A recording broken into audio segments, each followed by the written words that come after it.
Hatchet by Gary Paulsen, published by Puffin Books. Brian Robeson stared out the window of the small plane at the endless green northern wilderness below. It was a small plane, a Cessna 406, a bush plane, and the engine was so loud, so roaring and consuming and loud that it ruined any chance for conversation. Not that he had much to say. He was 13 and the only passenger on the plane with a pilot named, what was it? Jim or Jake or something, who was in his mid-40s and who had been silent as he worked to prepare for takeoff. In fact, since Brian had come to the small airport in Hampton, New York, to meet the plane driven by his mother, the pilot had spoken only 5 words to him.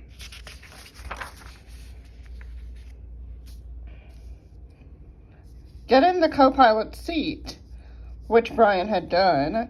They had taken off, and this was the last of the conversation. There had been the initial excitement, of course.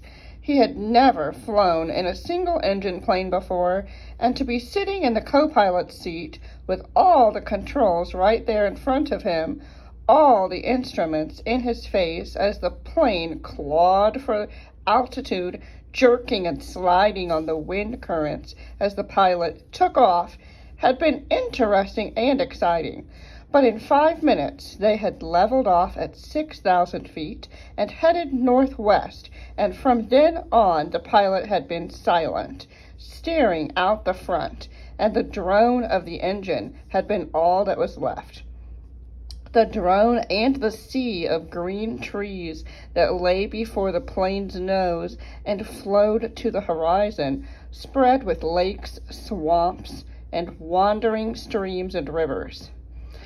Now Brian sat, looking out the window, with the roar thundering through his ears, and tried to catalog what had led up to his taking this flight. The thinking started. Always it started with a single word: divorce. It was an ugly word, he thought, a tearing, ugly word that meant fights and yelling, lawyers. God, he thought, how he hated lawyers who sat with their comfortable smiles, tried to explain to him in legal terms how all that he lived in was coming apart. And the breaking and shattering of all the solid things, his home, his life, all the solid things. Divorce, a breaking word, an ugly breaking word. Divorce, secrets.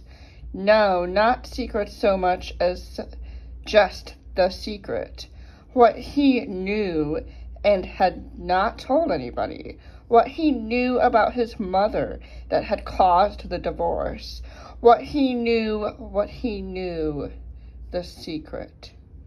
Divorce. The secret. Brian felt his eyes beginning to burn and knew there would be tears. He had cried for a time, but that was gone now. He didn't cry now. Instead, his eyes burned, and tears came, the seeping tears that burned. But he didn't cry.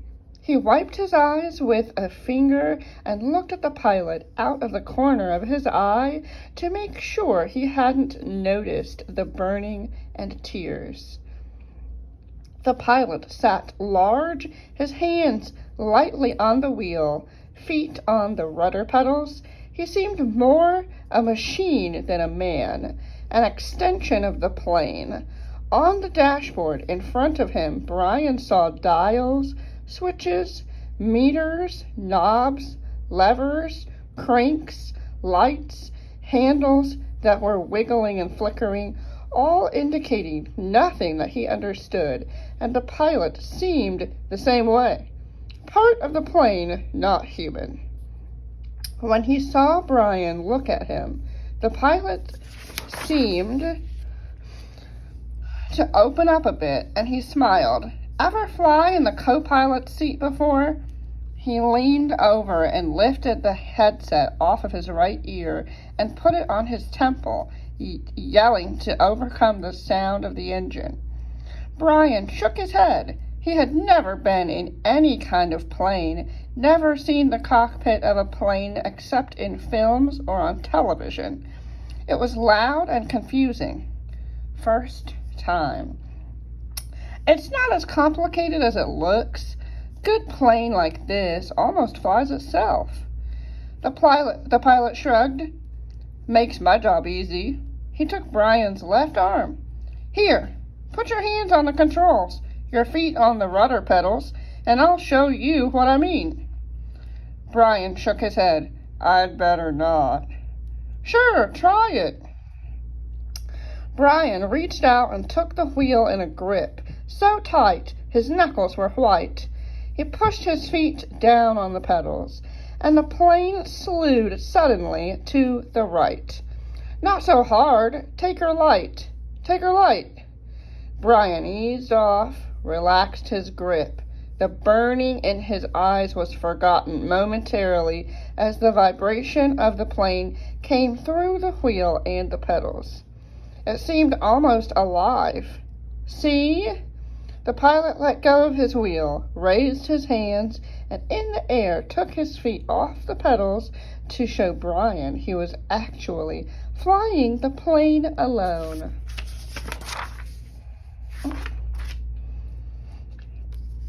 Simple.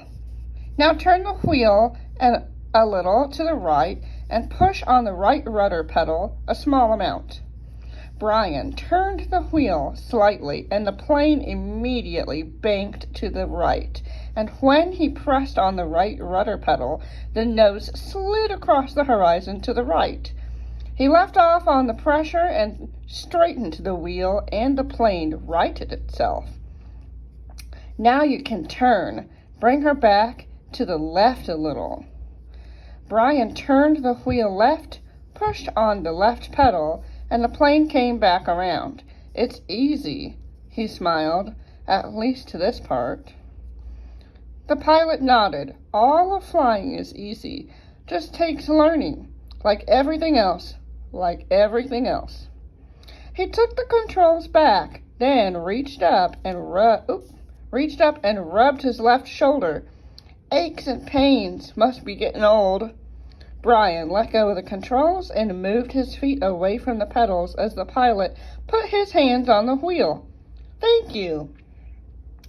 But the pilot had put his headset back on, and the gratitude was lost in the engine noise, and the things went back to Brian, looking out the window at the ocean of trees and lakes. The burning eyes did not come back, but memories did, came flooding in. The words. Always the words.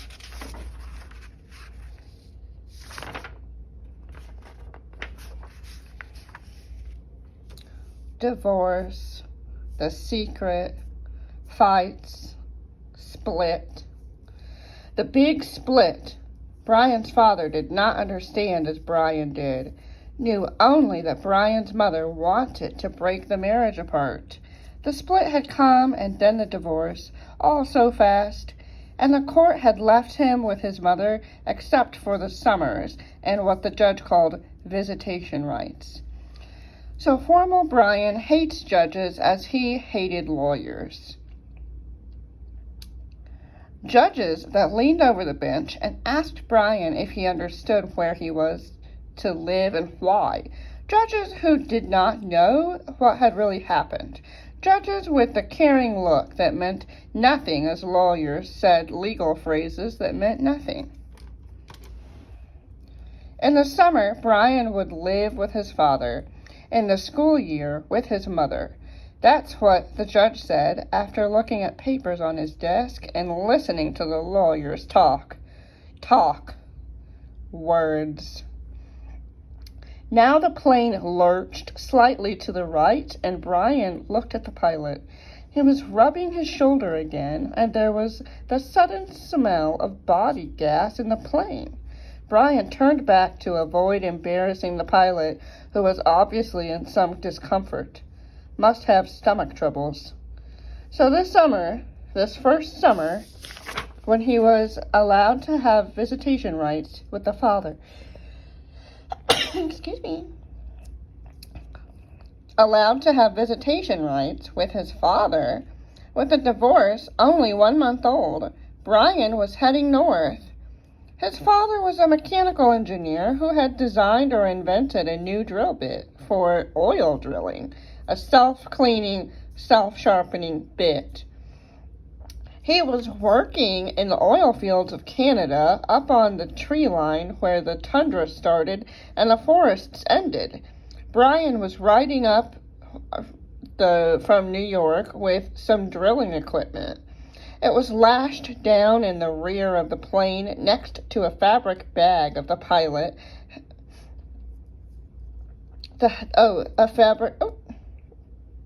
Brian was riding up from New York with some drilling equipment. It was lashed down in the rear of the plane next to a fabric bag the pilot had called a survival pack, which had emergency supplies in case they had to make an emergency landing. That had to be especially made in the city, riding in the bush plane with the pilot named Jim or Jake or something, who had turned out to be an all-right guy, letting him fly and all. Except for the smell. Now, there was a constant odor, and Brian took another look at the pilot, found him rubbing the shoulder and down the arm now, the left arm, letting go more gas and wincing. Probably something he ate, Brian thought. His mother had driven him from the city to meet the plane at Hampton, where he came to pick up the drilling equipment. A drive in silence, a long drive in silence. 2.5 hours of sitting in the car, staring out the window, just as he was now staring out the window of the plane. Once,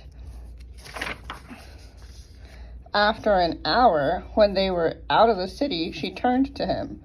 "Look, can't we talk this over? Can't we talk this out? Can't you tell me what's bothering you?" And there were the words again. Divorce. Split. The secret. How could he tell her what he knew? So he had remained silent, shook his head, and continued to stare unseeing at the countryside, and his mother had gone back to driving only to speak to him one more time when they were close to Hampton. She reached over the back of the seat and brought up a paper sack. "I got something for you for the trip." Brian took the sack and opened the top. Inside there was a hatchet, the kind with a steel handle and a rubber hand grip.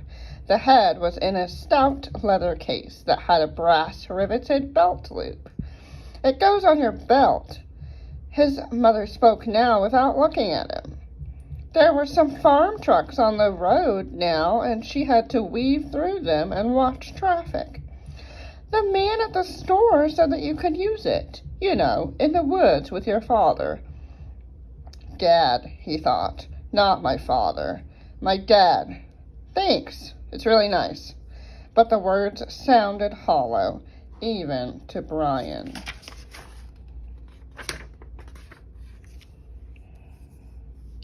"Try it on. See how it looks on your belt." And he would normally have said no, that it looked too hokey to have a hatchet on your belt. Those were the normal things he would say, but her voice was thin, had a sound like something thin that would break if you touched it, and he felt bad for not speaking to her. Knowing what he knew, even with the anger, the hot white hate of his anger at her, he still felt bad for not speaking to her, and so, to humor her, he loosened his belt and pulled the right side out and put the hatchet on and re-threaded the belt. "Scooch around here so I can see." He moved around in the seat, feeling only slightly ridiculous. She nodded, just like a scout, my little scout. And there was the tenderness in her voice that she had when he was small, the tenderness that she had when he was small and sick with a cold, and she put her hand on his forehead, and the burning came into his eyes again, and he had turned away from her and looked out the window, forgotten the hatchet on his belt, and so arrived at the plane with the hatchet still on his belt. Because it was a bush flight from a small airport, there had been no security, and the plane had been waiting with the engine running when he arrived.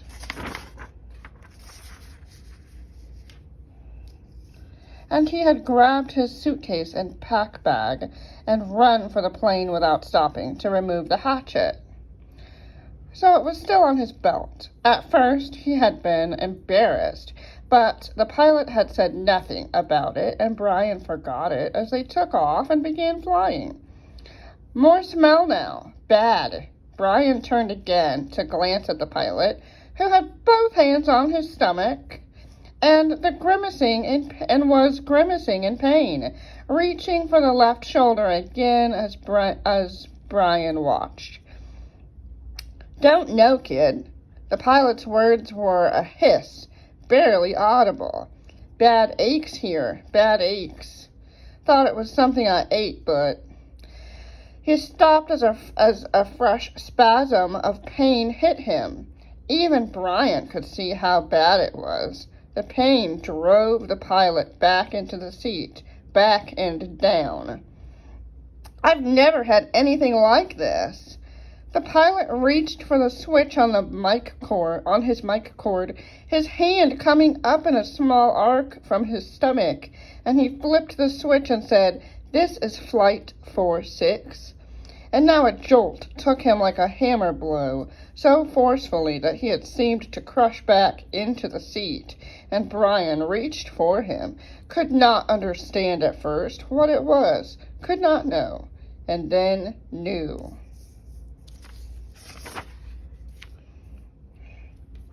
Brian knew. The pilot's mouth went rigid. He swore and jerked and a short series of slams into the seat, holding his shoulder now.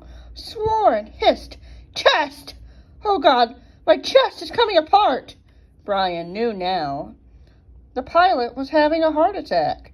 Brian had been in the shopping mall with his mother when a man in front of Paisley's store had suffered a heart attack. He had gone down and screamed about his chest. An old man, much older than the pilot. Brian knew. The pilot was having a heart attack, and even as the knowledge came to Brian, he saw the pilot slam into the seat one more time. One more awful time, he slammed back into the seat, and his right leg jerked, pulling the plane to the side in a sudden twist, and his head fell forward, and spit came from the corners of his mouth, and his legs contracted up into the seat, and his eyes rolled back in his head until there was only white. Only white for his eyes, and the smell became worse, filled the cockpit, and all of it so fast, so incredibly fast, that Brian's mind could not take it. His mind could not take it in at first. Could only see it in stages. The pilot had been talking just a moment ago, complaining of the pain. He had been talking. Then the jolts had come. The jolts that took the pilot back had come, and now Brian sat there and was a strange feeling of silence in the thrumming roar of the engine, a strange feeling of silence and being alone. Brian was stopped. He was stopped. Inside it was stopped. He could not think past what he saw, what he felt. All was stopped. The very core of him, the very center of Brian Robeson, was stopped and stricken with a white flash of horror, a terror so intense that his breathing, his thinking, and nearly his heart had stopped. Stopped. Seconds passed. Seconds that became all his life, and he began to know what he was seeing, began to understand what he saw, and that was worse, so much worse, that he wanted to make his mind freeze again. He was sitting in a bush plane roaring 7,000 feet above the northern wilderness with a pilot who had suffered a massive heart attack and who was either dead or in something close to a coma. He was alone. In the roaring plane with no pilot, he was alone. Alone.